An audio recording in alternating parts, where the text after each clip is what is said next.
आम्हाला द्यायची वेळ आम्ही कुठपर्यंत जाणार? आमची भूमिका सड्याची आहे. सड्याची उडान कुठपर्यंत असते? कुपाटीपर्यंत. आम्हाला फक्त नगरपालिकेच्या पलीकडे काय मिळणार आहे? आम्हाला का तुम्ही जिल्हा परिषद देणार आहेत, पंचायत समिती देणार आहेत, विधानसभा देणार आहेत, लोकसभा देणार आहेत? काय देणार आहेत आम्हाला तुम्ही? ह्या दोन्ही पाटलांना माझा एक सवाल आहे, काय देणार आहेत तुम्ही आम्हाला? आम्हाला तुम्ही काही देऊ शकत नाही. आम्हाला फक्त नगरपालिका आहे. आणि त्यावेळेस जी तुम्ही आहे ते तुम्ही बाहेरचे पार्सल आणता कशासाठी? अरे ज्या जिथं जिसकी जितनी साझेदारी उसकी उतनी भागीदारी. आमच्या हिशोबाने तर आम्हाला द्या. 14,000 आम्ही आमचं मतदान आहे. कुणी नाव काढायला तयार नाही. आणि आज हे माझं NCB कडून सेकंड नंबरवर बी फॉर्मवर 11th आवरला नाव टाकलं यांनी. का?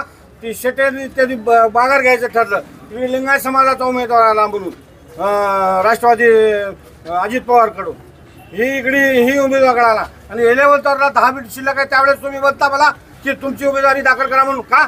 कशासाठी? लिंगायत समाजाचं 6,000 मतदान आहे, 14,000 मुसलमानाचं मतदान आहे. तर तुम्ही का म्हणता या ना 14,000 वाल्यांना? तिकडून त्यांनी शिरूवाल्यांनी तसं केलं आणि ह्यांनी असं केलं.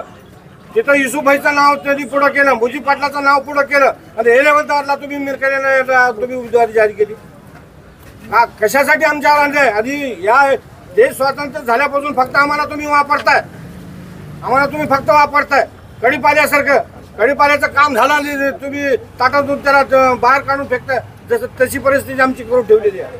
जातीय समीकरण बघता जर आपली मुस्लिमांची संख्या जर एवढी मोठ्या प्रमाणामध्ये असेल तर मग जाणून बुजून डावळलं जाते का? सवालच नाही ना. त्यांना माहित आहे या मुसलमानांना लाथा बी घातलं तर कुठं जाणार नाहीत आम्हाला सोडून. त्यांच्या डोक्यात फॅट बसलेला आहे.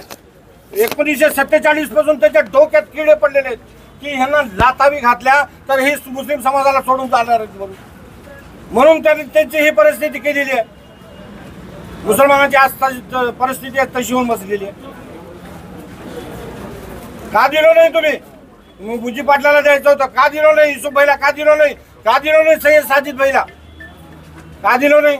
आता ह्यांची परिस्थिती अशी झाली आहे, बगर सिंदूरची विधवा होऊन बसलेली आहे. ते विनायकरावची परिस्थिती अशी झाली आहे. आता ती काँग्रेसच्या दारावर जाऊन त्यांना आता विनंती करण्यासाठी ती गेलेत तुमचं तर राहू द्या म्हणून. पक्षाचे जिल्हाध्यक्ष आहेत का तुम्ही?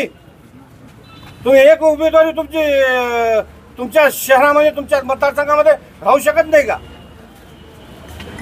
या तुम्ही जिल्हाध्यक्ष पदाचा राजीनामा. मुस्लिम समाजाची एकंदरीत काय भूमिका असणार आहे? नाही, मुस्लिम समाजाला सगळं यांना बघितलेलं आहे. मुस्लिम समाजाची बाबासाहेबांना बघितलेलं आहे, बाजी विनायकराव पाटलांना बघितलेलं आहे. हे मुस्लिम समाजाच्या डोक्यात एकच आता फॅट आहे की बाबा आता केव्हापर्यंत यांची चाकरी करायची आपण. आणि आज या पुऱ्या शहरामध्ये दलित आणि मुस्लिमांनी आपली वज्रबूट बांधलेली आहे. आणि जय भीमचा नारा देऊन आम्ही पुढल्या कामाला लागणार आहोत.